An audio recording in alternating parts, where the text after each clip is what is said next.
1993, pour la première fois dans l'histoire du Burundi, un président issu de l'ethnie majoritaire du pays est élu au suffrage universel.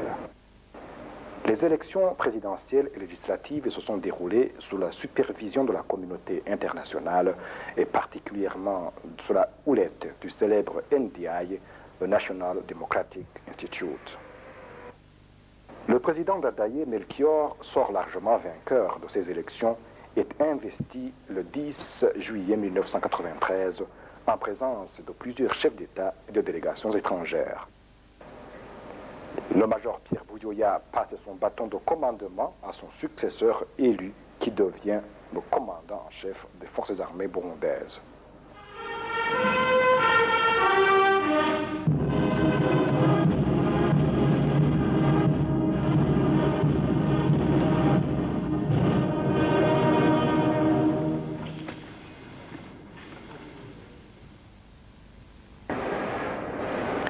Le parti du président Dadaye, le Frodébu, le Front pour la démocratie au Burundi, remporte également les élections législatives à une écrasante majorité.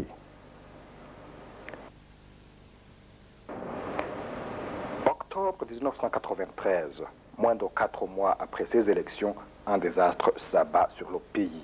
Le président Dadaye est enlevé de son palais par des militaires fortement armés et atrocement tué dans un des camps militaires de la garnison de Bujumbura.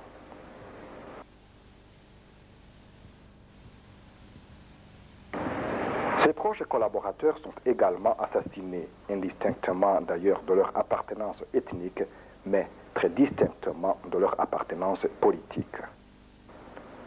Le président de l'Assemblée nationale, son vice-président, le ministre de l'Intérieur, d'autres membres du gouvernement de la mouvance présidentielle ainsi que d'autres dignitaires du Frodébu sont tués dans des conditions dépassant toute imagination dans l'horreur. Le corps de Dadaye sera retrouvé mutilé et enterré comme celui d'un vulgaire brigand à quelques mètres seulement d'un camp militaire de Bujumbura où ses bourreaux l'avaient enterré à la sauvette. Il aura fallu la persistance et l'opiniâtreté de certaines ONG internationales et surtout des militants du Frodébu qui ont inlassablement réclamé le corps du défunt pour l'enterrer dans la dignité.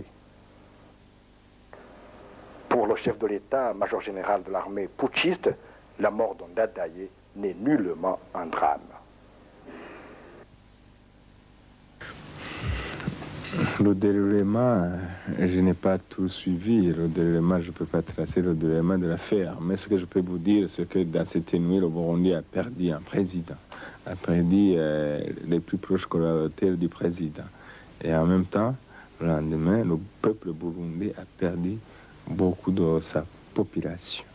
Ce que je peux vous dire, c'est que le Burundi a vécu un drame que je pourrais qualifier de un drame très...